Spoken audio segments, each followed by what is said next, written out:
Hello, my loves, and welcome back to Along This Spiritual Journey. I am Jah, your spiritual tour guide, and on today's episode, D is for divine, and we are going to explore how delays are often sacred pauses and how we need to trust in divine timing, or how that divine timing can reshape our spiritual path. Now, I know a lot of times when things in life are happening, we don't want to hear, be patient, be patient. We hear this a lot in the spiritual realm. I myself have had my breakdowns where I'm like, I'm tired of being patient. I want it now. But that's a part of the growing process and what we call growing pains, right? A lot of the times when we're experiencing this new journey of growth and release and allowance, it's all about patience and divine timing. Divine timing simply means that you're not trying to force anything to fit that doesn't need to fit. One of the most important lessons that I've learned along this journey as an indicator and a trigger is when you start to feel like there's too much resistance around something. Like, you ever just do something where you're working on a project, you're very happy working on this project, but you keep trying to do something over and over and over and it just won't work. It's not saying that it won't eventually work or you won't eventually find the answer, but you keep trying to, what they say, fit a square into a peg hole or whatever, or a circle. I forget how it goes, but you know what I mean. And eventually you're just like, something's like, take a break. Just take a break. For me, that's the divine essence speaking to us. That's our higher self speaking to us, saying, you will get it, but give it a moment to breathe. Because just like if you're picking at your skin or doing something where you're causing inflammation, in that moment, you're just making more injury.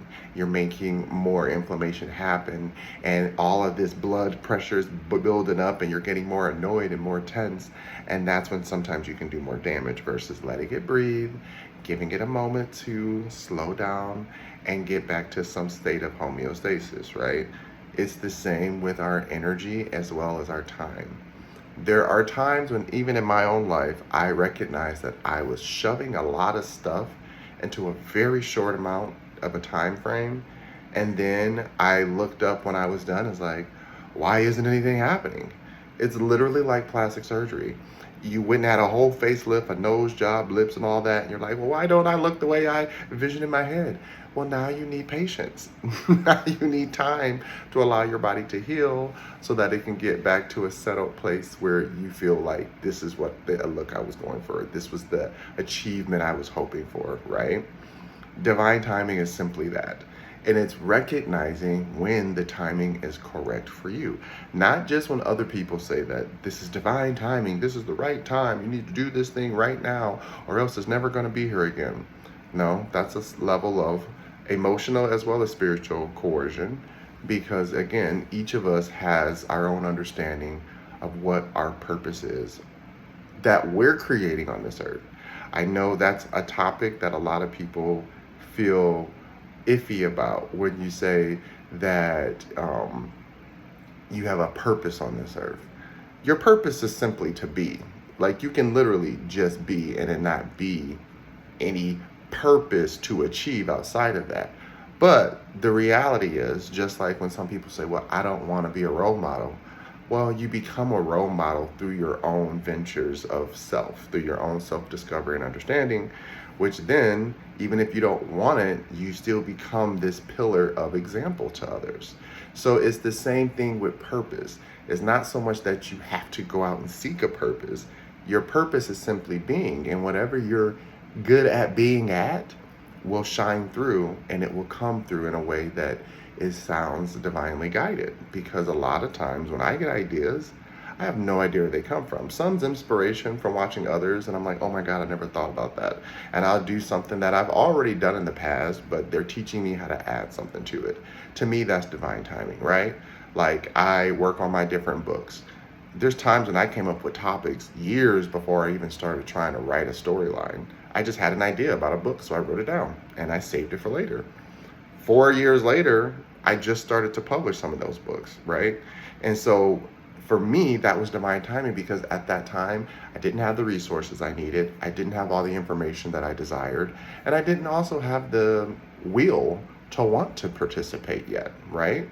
So this is why I say divine timing can be something that's beautifully aligned, where it's like you're walking down the street and you're just living your life because you were sitting in the apartment and you felt like I need to get out and get some air. And you get out and get some air, and then you run into your favorite celebrity, and then you find some money on the ground, and then you go to this amazing party, right? Like that's divine timing on another celestial level of just like the universe saying like, hey, I'm here for you. I'm aligned with you. You're on the right path. I like what you're doing. Keep it up. That's how I look at it.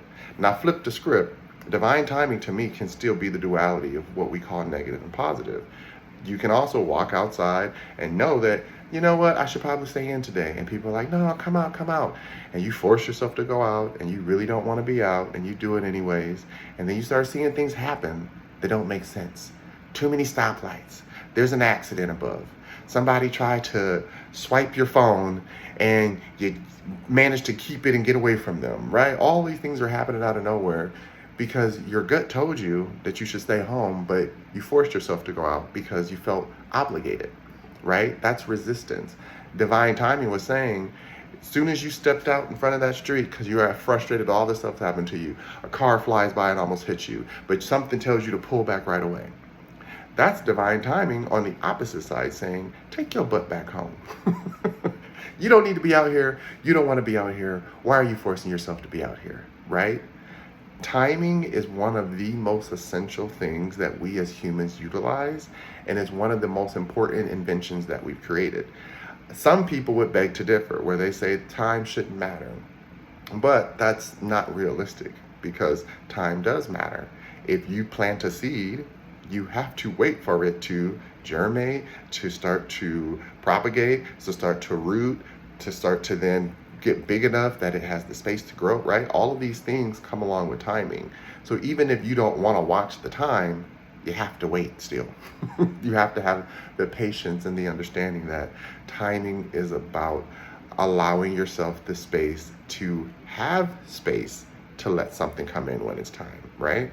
Think about how many times we have so much going on in our lives that we've dictated based on what others want us to do, that we fill the space with hobbies and activities and projects that we really don't care about. And then when something that is what we feel is perfectly aligned comes to our life, we don't feel we have time for it, or we don't feel that it's real because it took so long to manifest. When in reality, it took just enough time for it to manifest. We just got impatient and abandoned the idea or abandoned the thing, right? Or we got impatient and just thought that, well, it needs to happen faster because it's not happening the way I want it to. We all know that sometimes, yes, fast is good, but also too fast will make things harder down the line to clean up, right? Especially if you're doing something that's a little bit more permanent in time and space. It is a lot harder to undo something after you've already rushed into it. This is why they say, trust the timing. Divine timing will tell you when something's meant to happen. For myself, I jumped around and moved a lot, and there was times when I would just be like, I feel like it's time to go. I would just feel it's time to go. And lo and behold, I would just get this random inkling to move somewhere, and like maybe a couple weeks or a month later, you'll see on the news, mass fire, mass flood, something crazy where it's like, I was just there. Like I was just there. And I know it sounds ridiculous to some people, but I'm telling you, that's been my life, where it's like just this much. If I had been stubborn and not listened to the spirit and the universe when it was talking to me to say, now's the time to go, now's the time to restructure, now the time is to reinvest. If I hadn't listened, and then there's times I hadn't listened, don't get me wrong. And we'll get to that side. But right now I'm talking about the times I listened and I just trusted my instinct and said, okay, let's go. It's time. Pack it up. Let's go. And sometimes the hardest part was not the actual moving. It was letting go of the idea of the things that I created in a space that I never actually wanted to be. right? Some of the places I ended up, it was because of exes, right? That wasn't where I was supposed to be. I followed someone because I wanted it so bad, that I trusted it, that then when it didn't work out, I was like, that was my instinct when it told me, don't go there, don't do that. And I was like, well, let me just try. And it said, okay, go try, you'll find out. But the beauty of divine timing is, if you are aligned with your energies and you know how to communicate with them, they'll tell you, okay, now it's time to go. You were here long enough. You saw how it was going to fall apart. You see that it's not meant for you. Now it's time to pull you out before you get stuck or drown here. Because the one thing that there's going to be times, that's a saying that I say, the one thing. There's many things, but one of the many things that I have learned is timing is a gut intuition thing. And in order to learn how to speak to your gut and listen to your gut, you have to trust what you feel, even if it doesn't make sense to other people. That's the one thing that I feel, that when it comes to emotional intelligence and talking about emotional intelligence, people somehow make it about others. Yes, it is okay to understand how to read others, but genuine emotional intelligence is about knowing how to read yourself around other energies that resonate with you or don't resonate with you. So when you get around that tribe of people that support you and love you and see your vision, then yes, you want to vibe with them, versus the people where they don't care, they don't want to participate, they see you're trying and still give you no kudos, but yet you still put your energy in there. That makes no sense to me, right? So your gut to intuition is going to be all thrown off because you're constantly forcing it to believe something that it doesn't want to believe.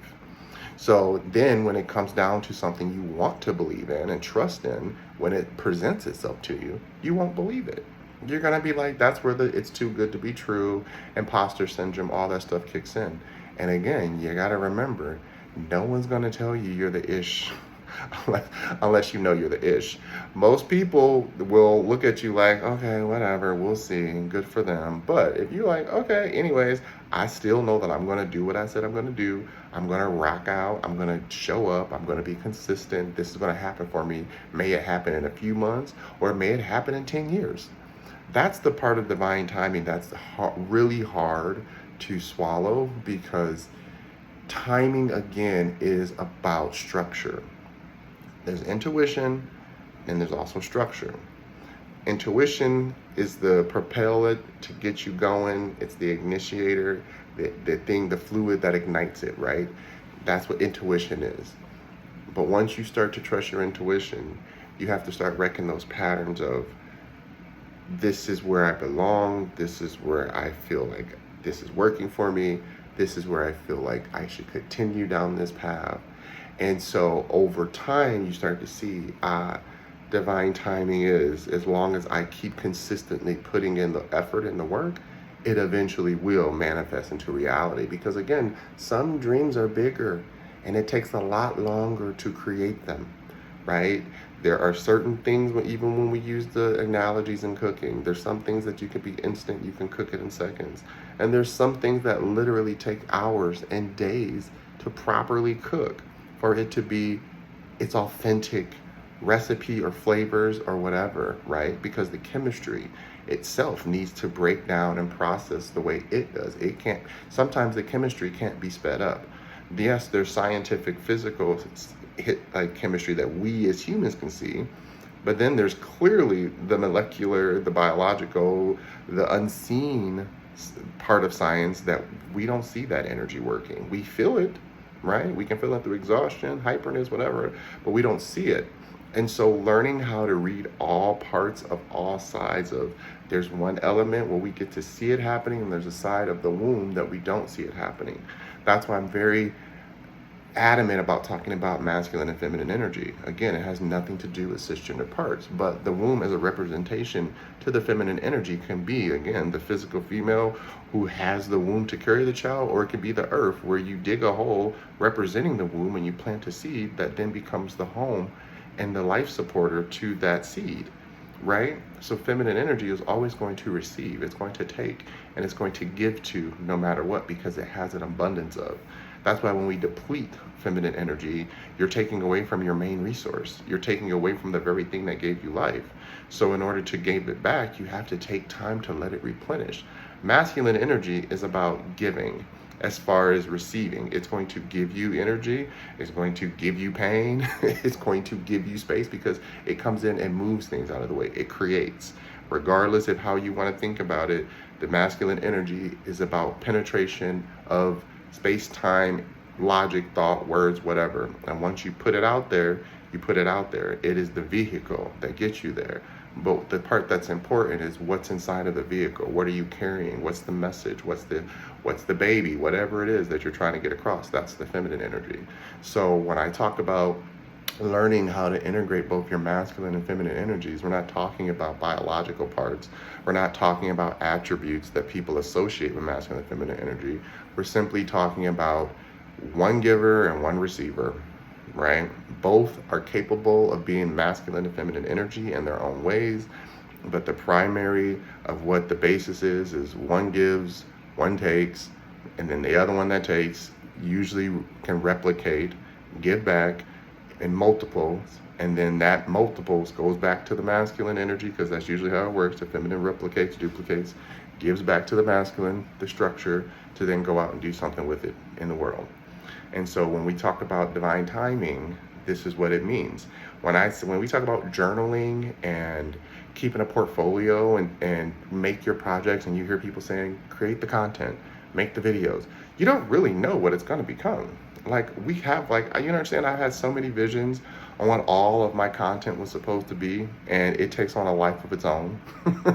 Like literally takes on a life of its own. So most of the time when I'm creating, I'm just creating because that's what I feel like doing.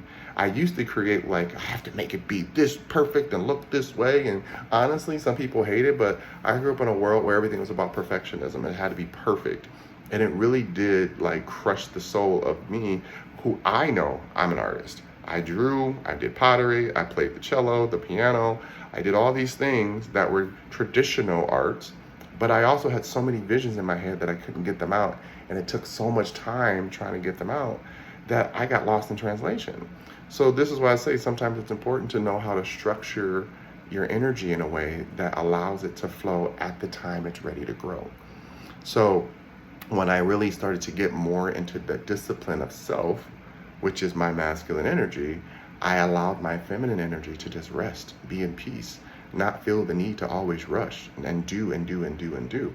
Don't get me wrong, I'm still always creating something or working on something, but that's just how my mind works. Like that's just how my energy works. And I remember growing up, they would always say, I mean, the movies, TV shows, everything always say, oh, being an artist, you're not gonna make a lot of money, or it's like winning the lottery. And I say, that's fine, but every artist is not trying to be famous. So most artists are just trying to express. And if they express well enough that somebody catches the eye of some admirer and that admirer blows it up and it becomes big, then yes, that's nice too. But some of us really do just to create, just to create. Now I'm at the level where I want to create for the masses and I feel that I have the ability to do so. So I had to take the time to learn how to do that. Because don't get it twisted. I don't care what people say about AI and all this other stuff.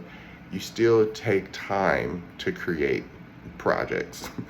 If you're telling a good story, no matter what tools you use, you're going to have to know how to put it together to tell a story in a clear, concise way that it has some level of emotional connection, correlation that we as humans can digest and see ourselves as, because most information, that's what we're utilizing it for. Can I see myself using this information? Can I see myself doing something with this information?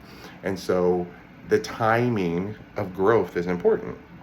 I know now when most think about divine timing, we think about the spiritual element, the sacred space. And that's happened too, where again, I have done so many things in my life that again, I thought I was supposed to be doing versus following my instincts of what I knew I should be doing. And so when I took the time to just say, F it, and I really just put in the energy to what I really want to do, when I tell you divine timing has sped up, so much so that even I had forgotten I manifested certain things. People have said that before. It's like, you can put a block on your manifestations until it knows you're ready. It's literally, I like try to envision it and I try to explain it. It's like you go somewhere and you start digging a well, right? And you get so far right before you hit water that you stop. And you go off and start digging a new well. And you stop right before you hit water. And you go off and start digging a new well. And it's like every time you stop, the pressure's still there. That water is still sitting there waiting to be tapped. You've already gotten close enough that it's right there. It's to be tapped. Somebody else can come along and tap it and be like, oh man, they took my dream. No, you helped their dream because you took the time to start it. And sometimes that's what some of us are here for, to just start the energy. But if you also know that if you're creating a path, you're going to have to go back and revisit parts of that path. And that's when you remember, like, oh my God, ain't no water here. But you know what? I learned after digging so many wells that I'm supposed to wait and tap at a certain angle and irrigate this way. I'm just making stuff up. I ain't never dug a well. And if I do it a certain way and do it like this, I'm going to hit water every time. And then once you hit it once and you perfect that skill set, now you can go back to every well you ever dug and just boop, oh, there's the water, boop, oh, there's the water. Now you have an abundance of water and resources because you took the time to allow divine timing to be sacred pause, sacred peace, right? One of the things that I usually say, because again, my examples jump all over the place, but if you're with me, you're with me, you follow me, you get it, you understand how my mind works. It's like, I'll talk about tarot readers. I love tarot. I love listening to it. I love listening to readers. But along my path of listening to readers, I learned that there are readers who are stuck in their own cycle of trauma, stuck in their own cycle of doubt, stuck in their own cycle of whatever.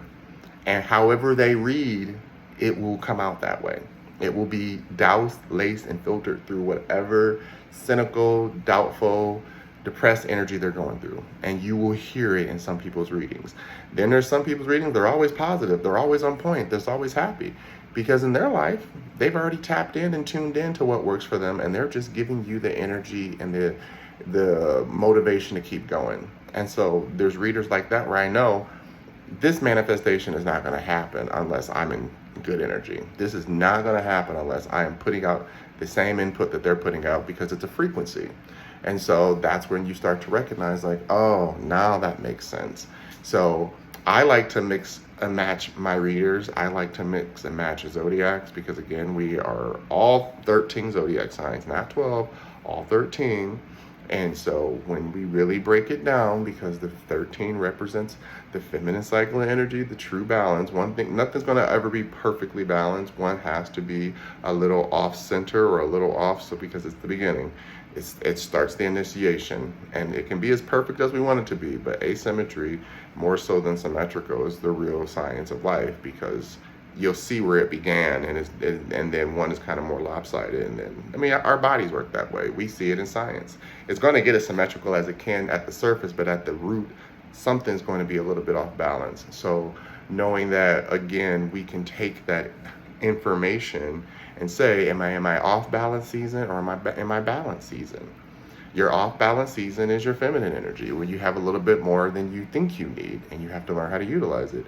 Your balance is your masculine, where you have just enough and everything is working perfectly. But once you don't have it, you're going to see the lack. And so what I started to learn is, when I'm listening to certain readers, I too have to be in a certain place and energy of what I know is happening versus what I think is happening, right?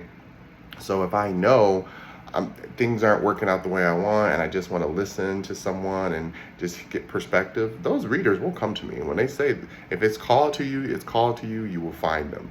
And then there's times when I'm like, I'm on my path, I don't need to listen to nobody. And sometimes you just want the background noise, and I start listening to reading. And when I tell you they are reading my life verbatimly like a blueprint, it is spooky, crazy, awesome, and I am not going to complain. Like, it's cool where it's like, I just did a really big move, and when I tell you months leading up to it, during it, they've got the timeline so accurate. Like someone's doing, and I know they say, oh, someone's doing a move and this and that. And it's like, yeah, there's a ton of people moving and stuff at the same time. But when someone's like, you're moving at this time, you're also doing this with this partner, you're also having this happen at work, it starts to get a little eerie, right? And that's when I started thinking about timing, like, wow, had I not just did this, or if I didn't wait the way I did wait, it wouldn't be happening this way. Because for me, I believe in divine timing as far as when I get an aha moment or I just get a sporadic vision or voice say, do this. Now's the time, execute. This is the time to do it. Jump on that bandwagon and ride it until those wheels fall off. Do it. Trust that feeling. Because one of the things that I think is so weird and cynical is when people think like you're not supposed to agree with the collective conscious. I'm not saying follow them, but you can agree with them that like there's certain things in life that are happening irregardless of how we personally feel individually. And I'm not saying that individuals don't make a big change or difference, but I'm saying there's a level of, okay, I see that this is happening. Okay, I understand that it's happening. What do I want to do about it? Do I want to change it? Do I want to be a part of it? Do I want to just roll with it and go with the flow? Whatever you gotta do it. Make it work for you. Because when they say divine timing, they mean divine timing. Timing does not care if you're a good or bad person. It doesn't. Sorry to bust your bubble. Timing cares that you're ready. Timing cares that you're on time. Timing cares that you are at that door, and when the door opens, you can walk through, and it ain't gotta do no roll call. Because real timing will shut the door in your face when you doubt it. And you be like, well, wait, I don't care. You know, you gotta wait till the next time. That's how it works. We've heard people talk about that with ideas and things. They start executing an idea, and you can't let the human ego get in the way of the soul's path no more than you can let the soul's path get in the way of the human ego's desires, because that's an interchangeable moment that we don't acknowledge. When I say this, there's times when it's like, I know when I was younger, I'm like, I'm an artist, I'm meant to create. But something in my soul was still dark and gloomy. It was like, we're not good enough. We're not going to make it. We have to have all this money to do it. We need all this team and resources to do it. And eventually, my body was like, we've been here, though. We've been doing it. So even if we're not getting what we want, just keep doing the work, because eventually it's going to add up to something. And that really turned things around for me. And that motivated me, because again, I'm telling you, there's times when I'm spiritually like, I don't want to do this, but my body's like, let's do it. Come on, get up, let's go. And then there's times when my body's like physically like, I don't want to do it. And my soul's like, okay, I have to respect that. Because here's the thing, and here's the kicker. The soul is endless, so it has nothing but time and energy. The body is limited, and it needs to regenerate. So when my soul is being too pushy and my body is tired, then I'm like, okay, let me listen to the body. Let me get some rest. Like right now, last night, I was working on a project for almost 12 hours straight, and didn't eat, didn't drink, didn't do nothing, because I forgot. I got so wrapped into it, and then my body's like, I'm sleepy. It's like, you're right. It's time to go to bed. Let's wake up and finish where we left off at, right? And then there's times when the body's like, go, go, go, go, go, go, go. And the soul's like, I don't have anything else to give. This is like writer's block, or when you have a creative block and you can't. That's sometimes important too to listen to, where you're like, okay, timing is telling me to rest, to wait. Let the energy catch up to it. Because just like a power pack, the reservoir is there. You just have to let the power regenerate and fill back up. And then once it does, you're off to go. And to me, when I've listened to myself and taken the time to take a break and just rejuvenate and take that time to be in peace, that's when divine timing happens. Because it's like, okay, you ready now? And it's like, wait a minute, wait, don't say you're not ready. When timing says, are you ready? You always say yes. Because one thing that I also learned is that timing will make space for you. That's why I said it's important to always know that you're capable of making space, or that you're capable of having space, because once something new shows up in your life, even if you don't have space for it, you got to know how to make space. Like if you don't know how to say no to certain things, or take things out of your life that no longer matter, or furniture that just sitting around that you ain't using and stuff. If you get a brand new couch offer, or something like, there's a brand new couch, all the bells and whistles you want, and then they come to your house and say, all you got to do is just let us bring it in. You get to go pick which couch you want, and we'll ship you that new couch. And you're like, no, I don't really have the space. I mean, I have my old couch, where's it gonna go? And they're like, listen, Do you want the couch or not? In that moment, you have to say yes, and they'll say, great, we will also take the old couch away for you or help you sell it. But we just want to hear that you want the offer first because we don't want to waste our time on somebody who's not ready, right? Versus like, no, I got to make space and time. They're like, okay, well, we're going to take this offer to somebody else. And then you find out later where they're like, oh my God, boy, girl, oh my God, I just got a brand new couch, all bells and whistles. And you know what else? They also took the couch, my old couch away from me. And you'd be like, that's what I was worried about. And that's the problem. You can't be worried about it. I'm not saying that you can't care about things and have some sense of like respect and revelry for it. But don't overly care to the point that when timing presents something to you that you know you're ready for, you know your desire, that you can't just step up and step in and say, it's time to play. It's time to show up and show out, right? So there's going to be many different interpretations of divine timing and how people look at it, interpret it. But for me, myself, it's always about allowing the trust to unfold. Timing and patience is all about trust. You got to trust the process. You got to trust that you're giving it enough time to fill up its energy and nutrients to get where it needs to be. But yes, divine timing was the word of the day. I hope this made sense. I hope you're having fun following along on this series of the spiritual ABCs, or ABCs of spirituality, excuse me. This is just something that I came up with because I thought it would be fun to do, just another way of putting information out there. But yes, check me out on my other pages. Everything's connected. All my social media is connected. My website, the things I'm working on. Even if you scroll down to the bottom of my page, you'll see other pages that I've created. I'm very transparent about what I do. I know some people like to have multiple pages and they don't want nobody to know. That's fine. All my stuff's connected. So you'll find everything I worked on, from archive videos to new projects to the books and things I've created on the website. Again, go ahead and check that out. Everything is there for you to tap in and tune in. Thank you once again for coming along this spiritual journey. Love ya. Mwah.